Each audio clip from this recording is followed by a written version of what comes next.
सुना हुकूमत किसको कहते हैं। हजरत उमर गुजर रहे हैं, फजर की नमाज के बाद 2 गलियां रह गई हैं, आज पूरा नहीं हो सका आपका दौरा। एक छप्पर है छोटा सा, बूढ़ी अम्मा बैठी है, उमर फारूक गुजरने लगे, बूढ़ी को परेशान देखा, अम्मा जी इजाजत हो तो अंदर आ जाऊं। बूढ़ी कहने लगी चल दौड़ जा, अपना काम कर, क्यों इजाजत दूं? तेरी मेहरबानी अम्मा, आने दो। क्या दौड़ जा? तेरी मेहरबानी अम्मा, गुजारिश है, चलो आ जाओ। अंदर आ गए उमर फारूक। अम्मा क्या परेशानी है, क्या बात? अम्मा कहने लगी खामद इंतकाल कर गया, औलाद अल्लाह ने दी कोई नहीं, मैं गरीब हूँ, 3 दिन से रोटी नहीं खाई, 25 दिनार का कर्जा चढ़ गया है, मुझे उमर फारूक से बड़ी शिकायत है। उसने मेरा हाल ही नहीं पूछा। कहने लगे शिकवा है, उमर आया ही नहीं।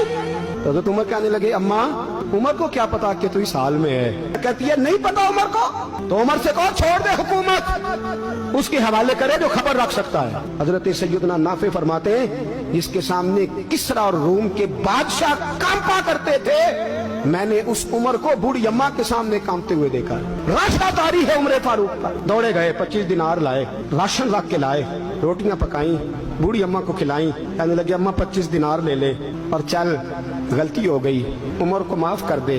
अम्मा बोली, बोल के कहने लगी मैं नहीं माफ करती, एक दफा कब्र में जा लेने दे, मेरे रसूल आएंगे तो मैं उमर की शिकायत करूं। अमीरुल मोमिनीन होके उमर फारूक अम्मा के कदमों में बैठ गए। कहने लगे अम्मा उमर कमजोर है, हुजूर का सामना नहीं कर सकता, तेरी मेहरबानी नबी पाक के सामने शिकायत ना करना। अम्मा कहने लगी चल मैं तेरी खातर माफ कर देती।